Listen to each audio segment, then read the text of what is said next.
Now, the national leadership of the New Patriotic Party has defended its decision to postpone elections in Ikuaping South constituency following the withdrawal of incumbent member of parliament of the area. Now, this follows a petition from the regional party executive days after the Minister of State for Local Government, Obi Amwa, withdrew from the contest. Now, the municipal chief executive for the area had been barred from contesting because city MP had been shadowed on the ballot.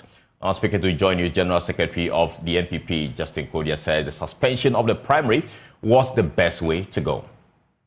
We are a political party, and no rules or regulations is cast in stone. At the end of the day, the most important thing for us is to make sure that we go into the 2024 elections maximizing our votes in our strongholds. So anything that we need to do as a party to make sure that we achieve that purpose is something that we are fully on board. So if in the wisdom of the constituency party and the regional party feel that we need to pull the brakes and for them to do some more legworks and also to do more consultation, that is the result that we want to achieve, because we don't want to also go into our elections where after the election there will be so much cracks in the party and it will take us many months to do reconciliation. So if in the interest of having a united front, we have to defer or suspend the elections in the Ikuaping South to achieve our purpose, the National Party will always support such a call.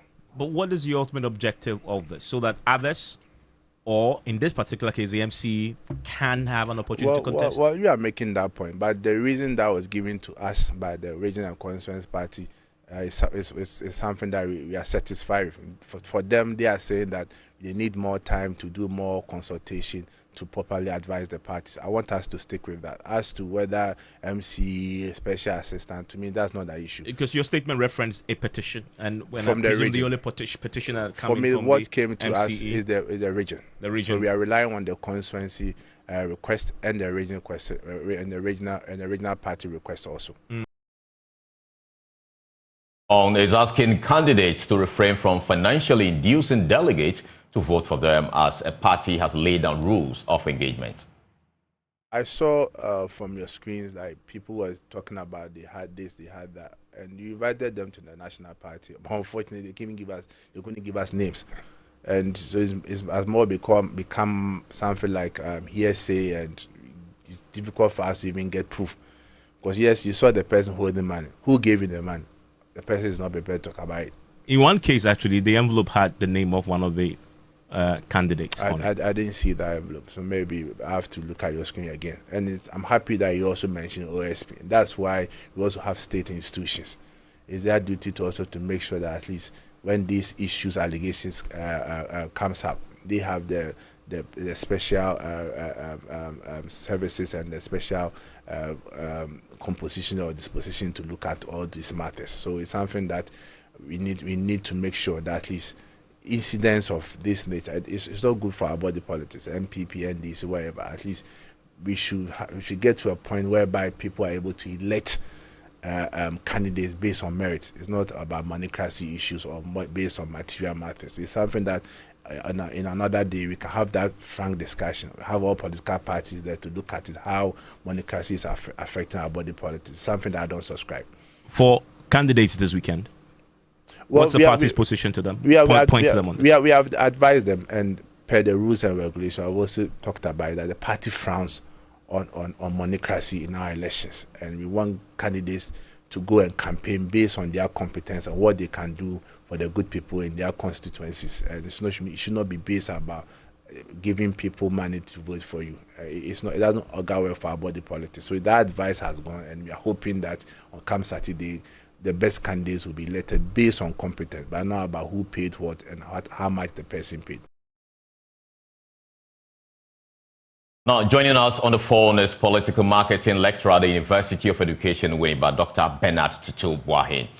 For more. Doc, thanks for your time. Tell us what you make of the happenings at Ikuaping South and the decision the party has taken so far on the way to go there.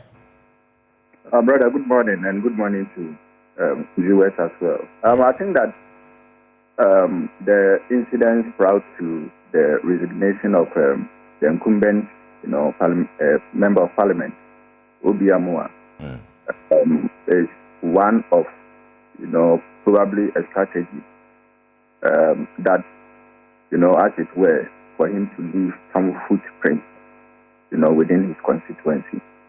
And from what I gather, the party's decision, is something that is going to streamline, decisions in order to make sure that there is some level of equity, fairness, for and a level playing field, for all the candidates, to compete. So if I heard the party secretary right, it is about the interest of the party. It is about election 2024 and the vision that they have for 2024, and that anything that probably would bring some level of division and confusion and disunity among members before they are working at. So yes, I would commend him for and the party for postponing the elections, the primary at Assin South. I think that beyond that, they should be able to sit all the parties involved down and then have a thorough discussion, with them and to settle, matters, in the best interest of all candidates, so that it doesn't stand as if that the party is backing one person against the other. I think that is a good call, and the party should, replicate this in all the other two constituencies, where the elections have been postponed due to one reason or the other. The NPP needs unity more than anything come 2024, November 7th.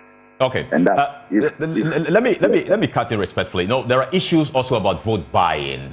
What do you think the party can do to effectively extend the tide? Yes, I think that there should be rules and regulations. Obviously, the Assin South issue, the postponement has come because there has been a protest due to the party's own, rules since 2016, right? That an MC or DC cannot contest an incumbent member of parliament. So the rules are clear. Now, going forward, I heard Justin talking about it, but I realized that he's just appealing to the conscience of people. Yes, you can appeal, and probably the person may listen. Along the backdrop that, it is very difficult, to differentiate between gifts and bribery. Now, going forward, I think that the party NPP should be able to set rules down so that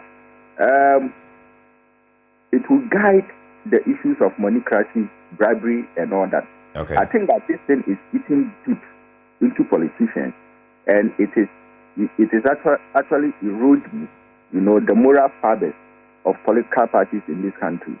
And I think that the job that they are expected to do, because of these issues about moneycracy and all that, they don't really concentrate on the job that they have to do, the delivery they have to deliver, to the people of Ghana. But rather, they are more or less concentrating on getting money to fund, their campaigns in future. Okay. And that is what is not really good for us as a country going forward. All right. Before we go, I want us to focus on some of the constituencies, and I want you to help us. What is your reading of the key battleground areas? Bantama and Samadwajiri, Shaiso, Bekwai. What is your reading based on your experience? I think that the Bekwai issue is tough. Looking at people in there. And I always say that the intensity of a primary computing normally prepares candidates and candidates who will win. All right. Now, apart from the issues that we earlier on spoke about, the issues of money and bribery and all that, if a candidate is able to focus on a campaign strategy, then of course you win. So I think that the best candidate, yes, it is good that, the Kwai has that level of competition, and the best candidate will emerge for the party and the party, even though they're quite a strong, area for the NPP, I think that they should be able to get the best candidate. I mean, Bantama has always been Bantama. The struggles, the euphoria, and the kind of enthusiasm, the kind of struggles and all that, it has always been there. Normally, it is a high, kind of constituency. If you come and you don't really satisfy the people, you don't meet their needs and all that. Recently, again, there has been the emergence of monocracy in there, which is getting too deep. All right. But I still feel that, yes, it is a strong constituency for MPP, but they should be able to come up with the best candidate, all right, for the party. All right, Doc, thank you so much for your time. We appreciate your time here. Now, still on politics, electorate in the Assin South constituency in the Ashanti region are anticipating the election of a parliamentary candidate who would lobby more developmental projects to the area. Now, the constituency conceded the gateway to the Ashanti region yearned for a major facelift. The constituents are prevailing on delegates in the NPP's parliamentary primary to vote for a development-oriented candidate. There's more in the following report. The Assin South constituency is deemed as the gateway to the Ashanti region from Ghana's southeast regions, but the constituency is stunted in development. Over 800 delegates in the region are expected to hit the polls on Saturday to elect a candidate to lead the NPP in the 2024 parliamentary election. Incumbent Member of Parliament Kweku Asante is seeking re-election for the fourth time, but he will face off Bice Osei and Eric Amufa. Some delegates in the area argue the incumbents must be given another term. Na you feel say delegate in the feel the lawyer Kodua Asante Boate kano e nsemu mu do a bi feel eta na chi na yakoye ni ma feel say that bia na ebeboa ye nti Asante achim dey decided begu titru begu ene nimpotem waka ho no em say lawyer Kodua Asante Boate no we adwuma pa na ebeta na chi lawyer Kodua Asante Boate enwuma wa ye no ebi wo ho a onwie ya obese wo wie edema ye aha ye nyina ni say Asante Boate adwuma wula in the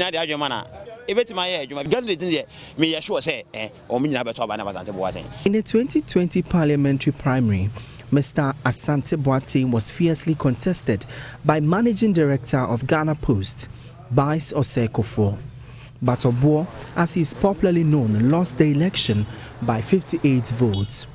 Bice Osei says the constituency needs a new face. I believe strongly that as an educated person who have also had the opportunity to serve in government as a managing director of Ghana Post, if I am elected as a member of parliament, there will be no lapse or there will be no vacuum that lawyer is providing that I will not be able to fill. To delegates of Assin South, I make a very humble appeal to you. That has been 12 years that we have tried our sitting MP. It's about time you give another person an opportunity to also bring his prowess and his ideas to bear. I present to you myself, Bice Osei. For you as a delegate, a lot are in stock for you. I am presenting the Assin South Delegates Welfare Fund, a fund that is going to help delegates in their daily activities. I'm also presenting to you that for every electoral area, when I am member of parliament, I'm going to bring one development project, one job opportunity, and also bring initiatives that will grow the community. Amid the intense clash emerges Eric Amufa, believed to be the dark horse in the race. I'm the right person to lead the constituency. He contested in the 2020 parliamentary primary but lost to the two leading contenders. Eric Amufa is convinced his campaign message as a unifier will pull more votes for the party in the general elections. From the first month after Eric Amufa wins, we are going to do a unity conference, right? Unity conference in Assin South. And this unity conference, we are going to bring all the police stations at one place. We are going to bring all the former MPs, former constituency executives, all people from Assin South in government. We are going to bring all together to come out with a plan that we are going to, execute the 2024 Breaking the 8 agenda. And I know it will happen. Now, some neo-patriotic party delegates in the Aima North constituency gearing up for Saturday's parliamentary primary say they will cast their ballot for a candidate who has touched lives in the constituency. They believe any candidate who has been committed to the party and constituent will not feel threatened by the feared delegate session. They are therefore declaring their support for Frank Yeboah, a leading contender in the Aima North parliamentary primary. Here's a report by Clinton Yeboah. Over 776 new Patriotic Party delegates are expected to cast their ballot in Saturday's polls in the Aima constituency in the Ashanti region. In the town hall engagement, a number of delegates from the 23 electoral areas endorsed the candidature of Frank Yeboah. The group of supporters believe aspirants who have exhibited their commitment to supporting delegates, the NPP and constituents of the constituency will be rewarded in the upcoming elections. Yeah, fear delegate, but before you fear the delegate, what did you do for the delegate? What did you do for the delegate, my brother? So if you know you've done enough for the delegate, there's no way to fear the delegates. Yeah, but if you've not done anything, you just heard there's opportunity and you just come trying to buy your way through, definitely you must fear the delegate. I look at his dedication to the party, his loyalty, and then the hard work he puts in the constituency. I'm a beneficiary of it, and then I believe he's the right man for the job right now. Frank Yeboah has what it takes to be a leader. Looking at his track record, he has the seductive brilliance of a leader. You see around, everyone is a delegate. All those wearing the t-shirts are all delegates. So this shows the support and the love that the delegates have for Frank Yeboah. Frank Yeboah, who is Acting Director of Procurement and Projects at the National Health Insurance Authority, is in his third contest for the seat. He is promising grassroots leadership and is positive of victory. I served the party. I contributed to whatever the campaign that we did. 2020, I came again. Delegates said I should wait. So this is my time. And I believe that they are going to reward me come 27th of January. When it comes to lobbying, we have very bad road network. That one, I'll make sure that I do some lobbying to get it done as soon as possible. I also make sure that the youth that are unemployed, I'll institute what I call Club 100, where I'm going to bring more entrepreneurs to train them. There's going to be a mentorship program. That mentorship program will seek to address the unemployment problem we have in the constituency. When I lost in 2016, I did not go independent. I did not contest against the NPP. When I lost in 2020 as well, I helped the party, I helped the incumbent MP to win power. I had every right to go independent, but because it wasn't prudent, it wasn't good for the party, for a party member like me, a staunch member, to contest against NPP, I did not go. So if you consider those things, I feel that I stand tall. Reporting for JoyNews, Clinton.